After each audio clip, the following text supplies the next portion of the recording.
디모데전서 강의 마지막 강의 말씀을 좀 보도록 하겠습니다. 오늘 말씀이 이제 디모데전서 6장 20절에서 21절까지 말씀으로 이제 두 구절만 이제 보면 되는데, 참 제가 고민이 많았습니다. 이게 두 구절밖에 되지 않기 때문에 오늘 말씀은 다른 시간에 비해서 굉장히 말씀의 그 분량이 이렇게 길지 않다는 것을 여러분에게 이제 솔직히 말씀을 드리고, 먼저 이제 디모데전서 강의에 앞서서 여러분 제가 나눠드린 이거 이제 프린트물 잠깐 보시죠. 오늘 말씀과 관련이 되어 있는데 먼저 프린트물 잠깐 설명을 드리고 넘어가도록 하겠습니다. 첫 번째 보게 되면은 제목이 뭐라고 되어 있습니까? 새 하늘들과 이제 궁창이라고 되어 있죠. 그래서 이제 영어로 되어 있어서 여러분들이 이제 제가 좀 설명을 좀 드리게 되면은 밑에부터 제가 조금씩 읽어드릴게요. 밑에 보게 되면은 Waters on Earth's Surface라고 되어 있죠. 이거는 뭘 뜻합니까? 지구 표면에 있는 물들이라고 해서 이건 어디를 가리킵니까? 지금 바다를 가리키는 겁니다. 그 다음에 이제 바다 위에는 뭐가 있죠? First Heaven이라고 해서 이제 대기권이라고 해서 이제 The Earth's Atmosphere라고 해서 이제 대기권, 이것이 이제 우리가 이제 신학적으로는 뭐라고 부릅니까? 첫째 하늘이다라고 이제 부릅니다. 그 다음에 이제 첫째 하늘 위에는 보게 되면은 영어로는 Vacuum of Outer Space라고 돼서 이거는 뭐라고 되어 있습니까? Second Heaven이다. 그래서 둘째 하늘. 그래서 첫째 하늘이나 둘째 하늘은 뭐 성경에 나와 있는 용어는 아닙니다. 그러나 이제 우리가 성경에 셋째 하늘이라고 하는 표현이 있기 때문에 셋째 하늘이 있다면 첫째 하늘도 있고 둘째 하늘도 있는 것이다. 그 다음에 인쇄 상태가 좋지 않은데 이 첫째 하늘과 둘째 하늘을 합친 것을 갖다가 옆에 보면 빨간 글씨로 뭐라고 써 있냐면 더 포머넌트다라고 이렇게 되어 있습니다. 뭡니까 이게? 이게 이제 궁창인 겁니다. 궁창. 예, 궁창. 그래서 궁창 아래에 있는 물은 이제 바다가 되는 것이고 궁창 위에 있는 물로 해서 waters above firmamen트라고 해서 이 궁창 위에 있는 물은 어디가 되는 겁니까? 둘째 하늘과 셋째 하늘을 나누는 경계선. 그래서 우리가 이제 요한계시록 4장에 가보게 되면 수정과 같은 유리바다가 이제 펼쳐져 있다라고 이렇게 이제 성경에 이제 기록이 되어 있어서 이렇게 이제 궁창 아래 물과 궁창 위의 물은 이 물리적인 공간이 어마어마하죠. 예, 우주 공간만큼 넓은 것입니다. 자, 그런데 제가 2번을 보시죠. 2번에 보게 되면 창조과학에서 노아의 대홍수와 수증기층에 대해서 이제 이야기를 하면서 왼쪽 그림을 보시기 바랍니다. 왼쪽 그림을 보게 되면은 오존층 아래에 보게 되면 뭐라고 써 있습니까? 지표면 위에 궁창이라고 되어 있죠. 궁창이 있고 궁창 위에 오존층이 있고 궁창 위에 물들이라고 해서 여기를 뭐라고 이제 우리 창조과학에서 얘기하냐면 여기를 이제 수증기층이다라고 얘기합니다. 그래서 이 수증기층에 있는 물이 노아의 대홍수 때 이제 쏟아져 내리면서 오른쪽에 보게 되면 노아 홍수 이후의 대기권은 궁창 위의 물인 수증기층이 없어졌기 때문에 이제 외계에 있는 여러 가지 이제 방사능성들이 들어와서 지구의 이제 여러 가지 이제 환경들이 바뀌게 됐다라고 이제 그럴듯하게 이제 설명을 하고 있습니다. 자, 그런데 제가 이 첫 번째와 두 번째 그림을 왜 제가 설명해 드린지 아시겠습니까, 여러분? 궁창이 어디입니까? 궁창은 성경에 나와 있는 궁창은 첫째 하늘과 둘째 하늘을 포함하는 엄청난 우주 공간입니다. 네. 엄청난 우주 공간인데 지금 창조과학회에 나와 있는 사람들 궁창을 뭐라고 설명하고 있는 겁니까? 첫째 하늘에 있는 대기권이라고 이제 설명을 하고 있는 겁니다. 맞습니까? 틀립니까? 완전히 잘못 가리키고 있다는 겁니다. 그래서 제가 여러분에게 설명을 드리면서 나중에 이제 오늘 이제 주제가 과학에 대한 부분이기 때문에 뒷부분에 가서 제가 이제 지금들이 이제 그림들을 여러분 잘 기억하시면서 오늘 말씀을 좀 잘 들어주시면 감사하겠습니다. 자, 그럼 본문 말씀을 좀 보겠습니다. 디모데전서 6장 20절에서 21절 말씀이 되겠습니다. 우리 한 목소리로 읽겠습니다. 오 디모데야, 속되고 헛된 말장난과 거짓되게 과학이라 불리는 것의 반론들을 피하며 내게 맡겨진 것들을 지키라. 그것을 내세우던 어떤 자들이 믿음에 관하여는 잘못을 범하였느니라. 은혜가 너와 함께 있기를 원하노라. 아멘. 제가 이 시간이 이제 강의 시간이 아니라면 이 디모데전서 6장 20절에서 21절 말씀 그냥 지나쳐 버리고 싶습니다. 왜냐하면 어찌 보면은 조금 제가 오늘 준비된 이 말씀이 다른 부분들과 충돌되고 논란이 될 수 있는 말씀들을 담고 있기 때문에 웬만하면 저도 이제 논란을 만들고 싶지 않거든요. 그래서 저도 이 부분은 지나가고 싶지만 어쩔 수 없이 우리가 강의 말씀이기 때문에 한 구절 한 구절 살펴봐야 되기 때문에 이 말씀을 특별히 제가 어려움 가운데도 이 말씀을 준비했다는 걸 여러분들이 그런 생각을 가지시고 들어주시기 바라겠습니다. 자, 오늘 이 디모데전서 강의 이제 마지막 20번째 말씀 제목은 거기 소제목에 나와 있는 것과 똑같습니다. 소제목이 뭐라고 되어 있습니까? 거짓 과학에 대한 경고다라고 이렇게 되어 있습니다. 그래서 저도 오늘 거짓 과학에 대한 경고라는 제목으로 우리 마지막 디모데전서 강의 말씀을 나누도록 하겠습니다. 오늘 본문 말씀은 이 디모데전서 전체를 이제 끝내는 말씀입니다. 이러한 본문은 디모데를 향한 바울의 마지막 당부로 이제 구성이 되어 있는데 크게 두 가지를 이제 제시를 하고 있습니다. 첫 번째는 지금까지 준 권면을 잘 지키라는 것이며, 둘째는 거짓되게 과학이라 불리는 지식으로 인해 속되고 헛된 말장난과 반론을 피하라는 것입니다. 그럼 여기서 얻을 수 있는 영적인 교훈은 무엇일까요? 특히 오늘날은 과학의 발전으로 인해 수많은 사람들이 성경을 믿지 않는 그런 불신의 시대를 저희들이 살아가고 있습니다. 여러분 어떻습니까? 여러분도 마찬가지이십니까? 그렇지 않으시죠? 특히 그리스도인들조차도 성경보다는 과학을 더 신뢰하는 경향이 오늘날 있을 수가 있습니다. 자, 그렇다면 성경은 과학에 대해서 어떤 조명을 해주시고 계실까요? 자, 여러분, 성경에 과학은 어떻게 표현하고 있을까요? 자, 그것을 이제 살펴보는 것이 오늘 말씀의 핵심이 되겠습니다. 자, 그럼 본문을 다시 한번 보겠습니다. 20절 말씀을 함께 읽어보겠습니다. 오 디모데야, 속되고 헛된 말장난과 거짓되게 과학이라 불리는 것의 반론들을 피하며 내게 맡겨진 것들을 지키라. 자, 먼저 이 말씀에 오 디모데야라고 이렇게 말하면서 바울은 목회자인 디모데에게 주는 주의사항임을 알려주고 있는 그런 말씀이 되겠습니다. 사도 바울은 수신자 디모데에 대한 마지막 당부와 함께 그의 이름을 부르고 있는데, 이는 그리스도 안에서 영적 아버지가 된 바울 자신의 자애로움을 느끼게 합니다. 이런 자애로움과 따뜻한 어조는 디모데로 하여금 바울이 부탁했던 바를 지키고자 하는 결심을 더욱더 확고하게 만들어 주었을 것이다 라고 저는 그렇게 믿고 있습니다. 자, 사도 바울은 디모데의 이름을 부른 다음에 이제 두 가지를 이제 당부를 하고 있습니다. 첫 번째는 무엇입니까? 속되고 헛된 말장난을 피하라입니다. 뭘 피하라고요? 속되고 헛된 말장난입니다. 철학과 이교도의 전통과 풍습, 또한 유대교의 꾸며낸 이 얘기들은 모두 속되고 헛된 말장난에 불과하다는 것입니다. 그 다음에 두 번째는 뭘 피하라고 되어 있습니까? 거짓되게 과학이라 불리는 것의 반론들을 피하라는 것입니다. 자, 개역 성경을 보게 되면은 이 거짓되게 과학이라고 하는 부분이 어떻게 표현이 되어 있냐면 거짓된 지식이다라고 이렇게 이제 변개가 되어 있습니다. 개역 성경에는 거짓된 지식으로 쓰여 있는데 우리가 보는 킹 제임스 성경에는 엄연히 뭐라고 이제 표현이 되어 있습니까? 거짓되게 과학이다. 영어로는 science falsely라고 되어 있습니다. science falsely.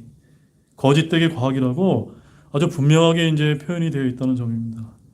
즉 개역 성경은 과학이 무엇으로 바뀐 겁니까? 지식으로 이제 바뀌었다는 것입니다. 자, 성경 전체로 볼 때 이 과학, 영어로는 science라고 하는 이 용어는 신구약에서 각 1회씩 총 2번만 등장하는 그런 단어입니다. 자, 하나는 이제 구약 다니엘서 1장 4절에 등장하고 있고, 나머지 하나는 오늘 이제 우리가 살펴보는 본문 말씀인 신약 여기에만 이제 언급되는 그런 단어가 되겠습니다. 자, 우리 구약에 언급된 단어를 먼저 한번 살펴보도록 하겠습니다. 다니엘서 1장 4절 말씀을 한번 찾아보시도록 하겠습니다. 다니엘서 1장 4절 말씀입니다. 자, 다니엘서 1장 4절에 구약에 이제 처음으로 과학이라고 하는 용어가 이제 묘사가 되고 있는데 어떻게 이제 표현되고 있는지 우리 함께 읽어보도록 하겠습니다. 곧 흠없이 잘생기고 모든 지혜에 능숙하며 지식을 두루 갖추고 과학을 이해하여 왕의 궁궐에 설 만한 능력을 갖춘 아이들을 데려오게 하고 그들에게 갈대아 사람들의 학문과 말을 가르치게 하니라. 여기 과학이라는 단어가 이제 등장하고 있죠. 이 단어도 개역 성경을 보게 되면 뭐라고 표현되는지 아십니까? 지식으로 이제 바뀌어 있다는 것을 여러분들이 이제 나중에 집에 가서 한번 비교해서 한번 찾아보시기 바랍니다. 아무튼 이제 킹제임스 성경에만 여기서 구약에서 처음으로 과학이라고, 영어로는 science라는 단어가 이제 등장을 하고 있습니다. 자, 우리는 여기서 성경에 처음으로 언급된 원칙을 고려한다면 과학이라는 단어가 당시 이교도 국가인 바빌론 왕국의 학문과 관련되어 있다는 사실을 알 수가 있습니다. 즉, 하나님의 영감으로 기록된 성경은 하나님께서 한 단어 한 단어 아무런 의미 없이 그냥 기록한 책이 아님을 우리가 안다면, 여기서 과학이라는 단어에 대해서 하나님께서 그다지 긍정적인 의미로 사용하고 계시지 않다는 것을 우리가 어렴풋이 알 수가 있다는 점입니다. 제가 뭐라고 표현드렸습니까? 과학이라는 것은 하나님께 긍정적으로 바라보고 계신다고 말씀드렸습니까? 아니라고 말씀드렸습니까? 아니라는 점입니다. 당시 과학은 여기 보면 뭐라고 이제 표현하고 있습니까? 바로 갈대아 사람들의 학문과 말과 관련되어 있다라고 이렇게 이제 표현을 하고 있다는 점입니다. 자, 그러면 여기서 이제 우리는 무엇을 찾아봐야 될까요? 하나님께서 이 갈대아 사람들에 대해서 뭐라고 이제 표현하고 계신지 한번 찾아봐야 되지 않겠습니까? 자, 그러면 창세기 11장 27절 말씀을 한번 가보십시오. 창세기 11장 27절, 28절, 31절 말씀을 이제 연달아서 이제 보도록 하겠습니다. 자, 이 갈대아 사람들이라고 하는 표현이 창세기 11장 27절에 이제 처음으로 이제 묘사가 되고 있는데 어떻게 이제 표현되고 있는지 한번 같이 읽어보겠습니다. 이제 데라의 세대들은 이러하니라. 데라는 아브람과 나홀과 하란을 낳았고 하란은 롯을 낳았는데 28절 하란은 자기가 태어난 땅의 갈대아 사람들의 우르에서 자기 아버지 데라보다 먼저 죽었더라. 자, 여기 이제 갈대아 사람들이라고 하는 표현이 나오죠. 이 갈대아 사람들을 뒤에 뭐라고 이제 표현되어 있습니까? 갈대아 사람들의 우르다라고 표현하고 있습니다. 여러분, 여기가 어디입니까? 여기가 어디죠? 여기는 여러분들이 잘 아시는 아브라함의 어릴 적 고향이 아닙니까? 자, 그래서 이제 31절 말씀을 또 이어서 보십시오. 거기 어떻게 표현되어 있습니까? 데라가 자기 아들 아브라함과 하란의 아들 곧 자기 손자 롯과 자기 며느리 즉 자기 아들 아브라함의 아내 사레를 데려갔으며 그들이 가나안 땅으로 들어가기 위해 저들과 함께 갈대아 사람들의 우르에서 나간 뒤 하란으로 가서 거기 거하였더라. 갈대아 사람들은 여기 창세기 11장에 처음으로 두 번이 이제 언급되고 있습니다. 갈대아 사람들의 우르는 여러분들이 잘 아시는 곳으로서 아브라함의 어릴 적인 고향인데, 자, 그러면 이제 우리들이 이제 드는 생각은 이 아브라함의 고향 우르는 또한 어떤 곳이었을까요, 여러분? 어떤 곳이었죠? 자, 여호수아기 24장 2절 말씀을 한번 찾아보시기 바랍니다. 여호수아기 24장 2절 말씀입니다. 성경이 굉장히 흥미롭습니다. 이렇게 성경 말씀을 우리가 추적해서 연결시켜 보다 보면은 뭔가 한 가지의 이제 사실들을 우리에게 알려주고 있다는 점입니다. 여호수아기 24장 2절 말씀 같이 보겠습니다. 여호수아가 온 백성에게 이르되 주 이스라엘아 하나님께서 이같이 말씀하시기를 옛날에 너희 조상들 곧 아브라함의 아버지이자 나홀의 아버지인 데라가 강 저쪽에 거하면서 다른 신들을 섬겼으나. 제가 뭘 여러분들에게 이제 말씀드렸는지 여러분 아시겠습니까? 갈대아 사람들의 땅이었던 우르가 바로 아브라함의 아버지인 데라가 강 저편에 거하면서 무엇을 행했다고 기록하고 있습니까? 다른 신을 섬겼다. 무엇입니까? 우상을 섬기는 곳이었다는 것을 알려주는 것입니다. 성경은 아브라함의 아버지 데라가 강 저쪽에 즉 갈대아 사람들 땅 우르에 거했을 때 다른 신을 섬겼다라고 기록해서 알려주고 있는 것입니다. 따라서 우리는 구약 성경의 몇몇 기록들을 추적해 볼 때 과학은 갈대아 사람들의 학문과 관련이 되어 있고 갈대아 사람들은 다른 신들, 즉 우상을 섬기는 이교도였음을 성경이 친히 증거해주고 있는 말씀입니다. 이것이 하나님의 말씀이 전해주고 있는 바라는 사실을 믿으시기 바랍니다. 여러분은 세상에서 배운 지식으로 생각하지 마시고 성경이라고 하는 최종 권위의 말씀으로 판단하시기를 바랍니다. 오늘날에 왜 이렇게 전도하기 어려운 줄 아십니까? 왜 어렵습니까? 많은 사람들이 어렸을 때부터 초등학교 때 교재에서부터 하나님의 말씀이 아닌 세상 철학과 과학인 진화론으로 배워왔기 때문에 점점 더 복음을 전하기가 어려운 것이 현실이지 않습니까? 맞습니까, 여러분? 물론 과학도 선한 역할을 할 수가 있습니다. 오늘날 창조과학이라고 불리는 것을 통해 성경의 수많은 진리를 증명하려는 선한 노력이 있는 것도 분명한 사실입니다. 그러나 근본적으로 이 세상에 믿지 않는 수많은 사람들은 과학이라는 미명하에 하나님께 도전하고 있는 것이 사실이지 않습니까? 예를 들어서 미국의 과학의 본산이라고 불리는 곳이 어디입니까? 나사라는 곳이 있지 않습니까? 그 나사 같은 곳에 왜 수많은 돈을 써가면서 우주선을 우주로 쏘아 올리는 이유가 무엇 때문이라고 여러분 생각되십니까? 성경을 믿기 때문에 쏘아 올리는 것일까요? 진화론을 믿기 때문일까요? 저는 수많은 과학자들이 성경에 나와 있는 창조론이 아니라 진화론을 믿고 있기 때문에 우주선을 쏘아 올린다고 생각하고 있습니다. 혹시 외계에 인간 말고 다른 생명체가 있지는 않은지 이 지구 말고 살 수 있는 물의 흔적들을 찾아 헤매고 있는 것은 아닐까요, 여러분? 여러분 다시 한번 본문을 보시기 바랍니다. 본문에 뭐라고 과학을 표현하고 있습니까? 거짓되게 과학이라고 불리는 것이라고 성경은 말씀하고 있다는 점입니다. 이런 표현은 성경이 하나님께서 과학을 어떠한 관점으로 바라보고 있는지를 잘 보여주고 있는 그런 구절이 아닐 수가 없습니다. 오늘날 사람들은 과학적이다, 과학적으로 증명된다, 과학하면 진리로 이제 통하곤 합니다. 그러나 과학은 영적인 영역에서는 아무것도 증명하지 못한다는 사실을 아시기 바랍니다. 증명하지 못하기 때문에 주로 반론을 하는 것입니다. 그때 그리스도인들은 맞서 싸워야 되는 것이 아니라 어떻게 해야 될까요? 여기 나와 있는 것처럼 반론은 어떻게 해야 되죠? 피하라인 겁니다. 피하라. 예. 여러분 이제 믿지 않는 세상 사람들과 뭐 과학이 어쩌고 저쩌고 성경이 어쩌고 하면서 여러분 논쟁하지 마시기 바랍니다. 피하시기 바랍니다. 과학의 거짓됨은 누가 제일 잘하는지 아십니까? 과학자들이 제일 잘합니다. 왜냐하면 사람들이 만든 이론과 법칙은 수시로 바뀌고 또 다른 과학적 발견으로 논박되기 때문입니다. 과학적인 지식은 자신의 죄 문제, 육신 등은 해결하지 못합니다.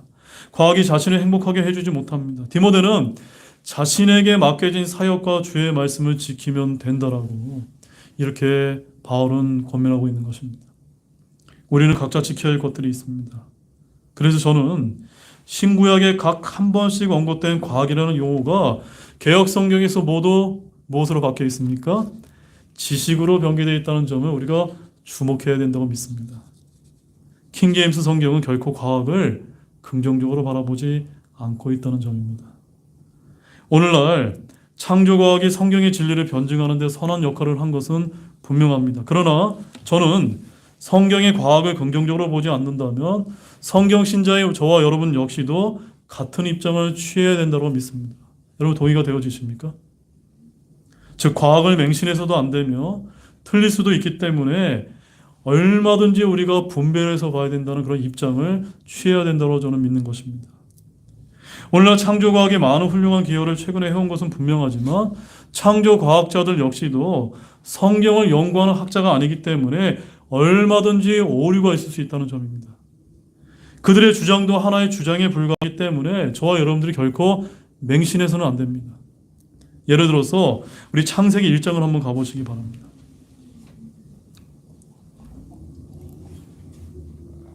자, 창세기 1장을 가보시게 되면 창세기 1장 6절에서 8절입니다.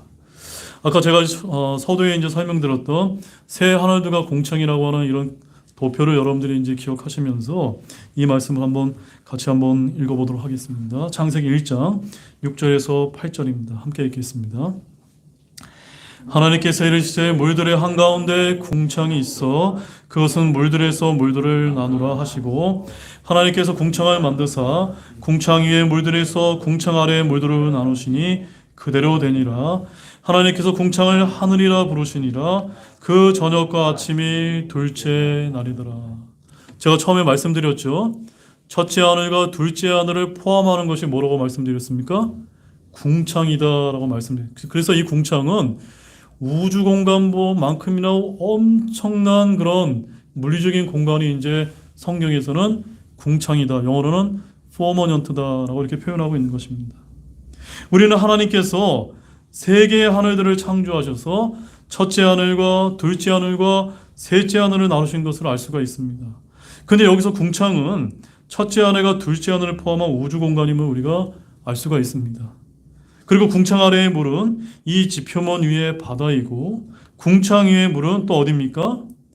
둘째 하늘과 셋째 하늘을 나누는 경계로서 수정과 같은 유리바다다라고 성경은 우리에게 알려주고 있는 것입니다. 자, 요한계시록 4장 6절 말씀 보십시오. 창세기 1장을 손에 집어놓으시고 요한계시록 4장 6절 말씀으로 한번 가보시기 바랍니다. 요한계시록 4장 6절 말씀입니다. 같이 보겠습니다. 그 왕자 앞에는 수정과 같은 유리바다가 있고 왕자 한가운데와 왕자 둘레에는 앞뒤에 눈이 가득한 네 짐승이 있더라. 셋째 하늘의 앞부분에 무엇이 펼쳐져 있습니까? 수정과 같은 유리바다가 펼쳐 있는데 창세기에서는 이 말씀 여기를 어디라고 가르치냐면 궁창 위의 물들이다라고 이렇게 이제 표현을 하고 있는 것입니다. 자, 그런데 창세기 1장을 다시 한번 가보십시오.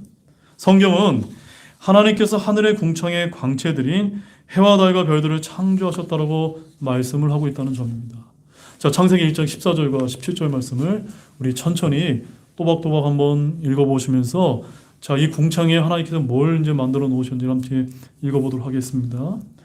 하나님께서 이르시되 하늘의 궁창에 광채들이 있어 밤에서 낮을 나누고 그것들은 표적들과 계절들과 날들과 해들을 나타내라. 또 그것들은 하늘의 궁창에서 광채들이 되어 땅에 빛을 주라 하시니 그대로 되니라. 하나님께서 커다란 두 광채를 만드사 더 큰 광채는 낮을 다스리게 하시고 그보다 작은 광채는 밤을 다스리게 하시며 또 별들도 만드시고 하나님께서 그것들을 하늘의 궁창에 두사 땅 위에 빛을 주게 하시며. 자, 17절 말씀을 보십시오. 하나님께서 그것들을 하늘의 궁창에 두사라고 말씀하셨는데 여기 그것들이 뭡니까? 해와 달과 별들이지 않습니까? 그러니까 궁창이 어디를 가리키는 겁니까? 저 광활한 우주 공간 전체를 가리키는 말씀이지 않습니까?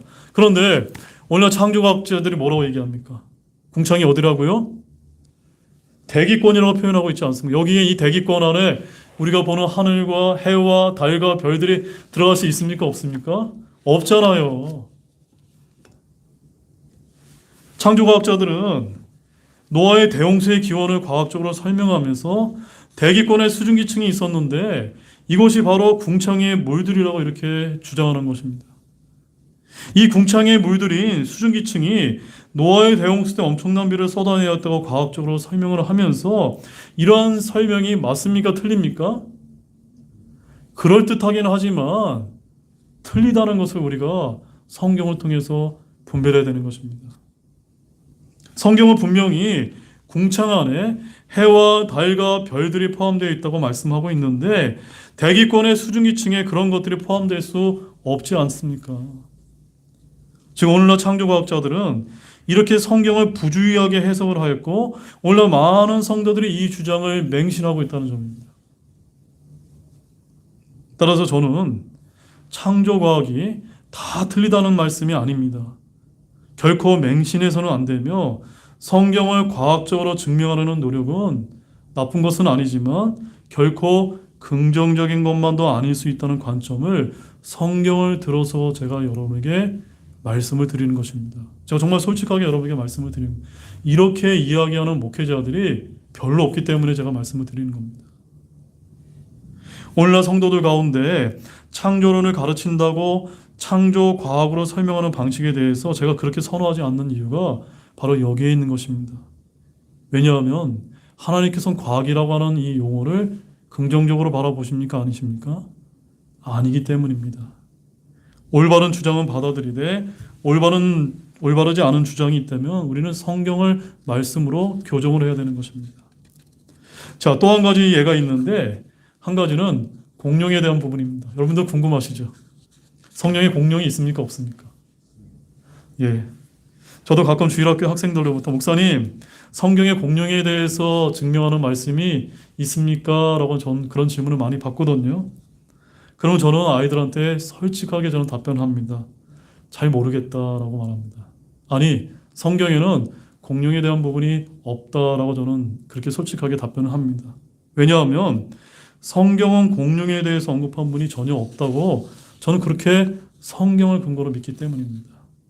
자, 이 부분을 억지로 꿰맞춰서 창조과학자들의 주장처럼 진화론자들이 만들어낸 공룡 가설을 증명할 필요가 저는 없다고 믿는 것입니다.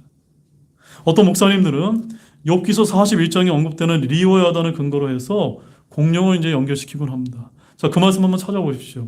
욥기서 41장 1절 말씀입니다.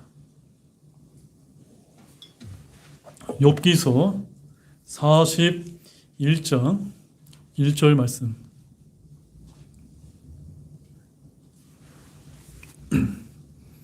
자, 다 찾으셨습니까? 욥기서 41장 1절.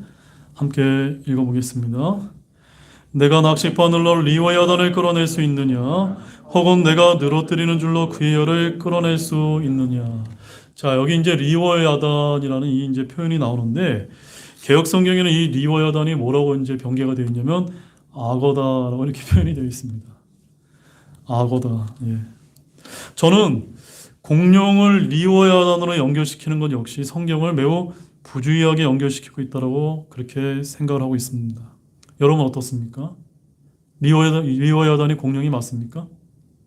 리워야단은 리워야단이고 공룡은 공룡인 것입니다. 여기서 리워야단은 공룡이 아니라 본래 무엇이냐면 사탄 마귀를 가리키는 말씀입니다. 자, 욥기서 42장 33절에서 34절 말씀을 보십시오. 욥기서 41장 33절과 34절 말씀을 보십시오. 자, 욥기서 41장 1절에서 리워야단에 대해서 이제 표현을 하신 다음에 쭉 이제 2절부터 쭉 32절까지 리워야단에서 이제 설명을 한 다음에 하나님께서 33절과 34절에 리워야단이 뭐라고 아주 분명하게 이제 묘사를 하고 있습니다. 자, 함께 읽어보도록 하겠습니다. 땅에는 그와 비길 것이 없나니 그는 두려움이 없게 만들어졌느니라. 그는 모든 것을 눈여겨보는 자요 모든 교만한 자들을 다스리는 왕이라 하시니라. 여러분, 말씀이 어렵습니까? 어렵지 않죠? 리워야단이 무엇입니까? 사탄 마귀인 것입니다. 모든 높은 것을 눈여겨보는 자고 모든 교만한 자녀들을 다스리는 왕이 누구밖에 없습니까? 사탄밖에 없는 겁니다. 루시퍼밖에 없는 겁니다. 이 말씀을 가지고 공룡이다라고 이렇게 주장하시는 분들이 있는데 정말로 말씀을 부주의하게 연결시켜도 너무나 부주의하게 연결시키고 있는 것입니다. 아직도 욥기서 41장 1절에 리워야단이 공룡으로 보이십니까? 사탄으로 보이십니까? 영적인 말씀을 사람들이 만들어낸 과학가설로 입증하려다가 보니 생기는 실수라고 저는 그렇게 믿고 있습니다. 물론 그분들이 이렇게 주장하는 것이 저는 이해가 안 가는 건 아닙니다. 수많은 사람들이 공룡 문제 때문에 성경을 믿지 못하고 있기 때문에 그 공룡과 비슷한 부분을 찾으려다 보니까 뭐 리워야단이다 또 이제 베헤못이다라고 하는 욥기서에 나와 있는 이런 말씀들을 갖다 연결시키고 있지만 그것은 그렇게 연결시켜야 될 것이 아니라 성경에 없는 것은 우리가 설명할 필요가 없는 것입니다. 다시 본문으로 돌아가서 하나님의 말씀 잠깐 들어보시기 바랍니다. 본문 20절 말씀 다 함께 읽어보도록 하겠습니다. 오 디모데야, 속되고 헛된 말장난과 거짓되게 과학이라 불리는 것의 반론들을 피하며 내게 맡겨진 것들을 지키라. 어떻게 하라고 말씀하고 있습니까? 피하라는 겁니다. 피하고 그 다음에 내게 맡겨진 것을 지키라는 것입니다. 우리 성경신자는 속되고 헛된 말장난과 거짓되게 과학이라 불리는 것의 반론을 먼저 피해야만 됩니다. 물론 과학이라고 하는 것이 모두가 다 거짓은 아닙니다. 거짓되게 과학이라 불리는 것의 반론들을 조심해야 된다는 그런 말씀입니다. 하지만 성경이 결코 과학을 긍정적으로 바라보고 계시지 않기 때문에 우리는 항상 성경을 과학으로 풀려고 하는 이런 선한 노력을 할 때 매우 주의해야 된다고 여러분에게 강조를 드리는 것입니다. 바로 그렇게 하는 것이 바울의 마지막 당부처럼 내게 맡겨진 것을 지킬 수 있는 방법이라는 사실을 믿으시기 바랍니다. 아멘이십니까? 자, 21절 말씀을 보도록 하겠습니다. 함께 읽겠습니다. 그것을 내세우던 어떤 자들이 믿음에 관하여는 잘못을 범하였느니라. 은혜가 너와 함께 있기를 원하노라. 아멘. 제가 여러분들에게 오늘 이 디모데전서 강의를 마치면서 제가 무엇 때문에 이렇게 과학에 대한 부분을 장황하게 설명을 드렸냐면, 우리가 성경 말씀을 더 잘 믿으려고 하다가 보면 이렇게 창조과학회나 이런 데서 잘못 반론을 핀 것을 우리가 맹신하다가 그 믿음에 관해서 잘못을 범할 수 있기 때문이라는 사실입니다. 철학과 종교와 전통과 과학 등을 내세우던 어떤 자들이 믿음에 관해서 잘못을 저질렀다는 점입니다. 우리는 성경도 하나님의 권능도 알지 못하는 거로 잘못하는 때가 있고, 세상 학문이나 지식을 받은 교육 때문에 믿음에 관하여서 잘못하기도 합니다. 필요한 것은 언제나 하나님의 은혜뿐이라는 사실을 믿으시기 바랍니다. 자, 이제 결론을 맺겠습니다. 사랑하는 여러분, 오늘은 이 디모데전서 강의를 마치면서 거짓 과학에 대한 경고라는 제목으로 말씀을 제가 여러분에게 전해드렸습니다. 매우 아주 민감하고 아주 어려운 말씀이었는데, 오늘날처럼 세상 철학과 과학과 학문이 성경보다 더 우월한 위치에 놓여 있는 현대에 우리처럼 성경만을 최종 권위를 믿고 실행한다는 것은 결코 쉽지 않은 일입니다. 그러나 세상 철학과 과학이 하나님의 말씀과 상충될 때 우리는 하나님의 말씀을 먼저 붙들어야 될 줄로 믿으시기 바랍니다. 거기에 하나님의 지혜가 있기 때문입니다. 그렇게 할 때 저와 여러분 모두가 하나님 앞에 섰을 때 믿음에 관하여 잘못을 범하지 않을 수 있다는 사실을 아시기 바랍니다. 점점점 더 악해져가는 이 현 세상으로부터 여러분 스스로를 지키기 위해서 오직 하나님의 은혜만을 간구하시는 저와 여러분 모두가 되시기를 우리 주 예수 그리스도의 이름으로 축원드립니다. 기도가 마치겠습니다. 하나님 아버지, 정말로 감사를 드립니다. 오늘도 이렇게 귀한 시간을 통해서 거짓 과학에 대한 경고라는 말씀을 통해서 이 디모데전서 말씀을 저희들이 강의를 마치게 하신 것 정말로 감사를 드립니다. 하나님 아버지, 저희가 정말로 잘나서 또 저희가 교만해서 오늘 이 말씀을 다룬 것이 아닙니다. 저희가 부족하기 때문에 하나님의 말씀을 조심스럽게 다루고 정말 하나님의 말씀을 부주의하게 다루지 않음으로 말미암아 잘못을 범하지 않기 위해서입니다. 비록 저희들이 부족하지만 하나님께서 저희들에게 지혜를 열어주셔서 늘 겸손한 마음으로 하나님의 말씀을 있는 그대로 믿고 또 순종하고 실행할 수 있는 우리 성경 신자들이 될 수 있도록 이끌어 주시기를 원합니다. 비록 저희 교회가 크지도 않고 적은 숫자이지만 정말 주님이 보시기에 한 점 부끄러움이 없는 그런 성경 신자들이 될 수 있도록 이끌어 주시기를 간절히 원합니다. 오늘 귀한 진리의 말씀을 깨닫게 하신 것 정말 감사를 드리며 이 모든 말씀을 예수님의 이름으로 간절히 기도드렸습니다. 아멘.